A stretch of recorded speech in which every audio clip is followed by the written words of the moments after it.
মাঝরাতটা যেন ভয় আর শূন্যতার মিলনস্থল। সবাই ঘুমিয়ে পড়ে, কিন্তু আমার ভেতরের মানুষটা তখনই জেগে ওঠে। হঠাৎ বুকের ভিতরে এমন একটা ধাক্কা লাগে, মনে হয় এই মাত্রই যদি সত্যি আমি মরে যাই।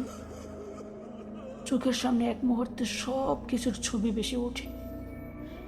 মা কি কাঁদতে কাঁদতে আমার নাম ডাকবে?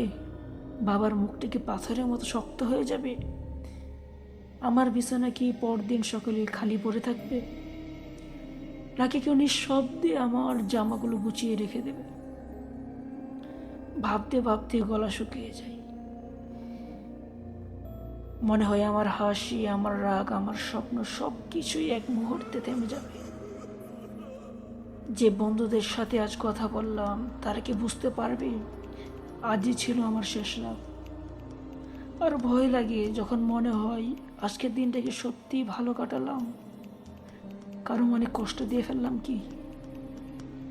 ধরো মৃত্যু সত্যিই এখনই এসে দাঁড়াই, আমি কি প্রস্তুত? রাতের নীরবতা তখন এক অদ্ভুত ব্যথা জমে, চেপে বসে বুকের উপর নিঃশ্বাস কষ্ট হয়। মনে হয় আমি কত ছোট, কত অসহায়। মৃত্যুর সামনে আমি কিছুই না। এক মুহূর্তের বাতাস, এক ফোঁটা অশ্রু, একটি স্মৃতি মাত্র। তবু এই রাতের ভয়ই আমাকে জাগিয়ে রাখে, মনে করিয়ে দেয় জীবন খুবই সামান্য।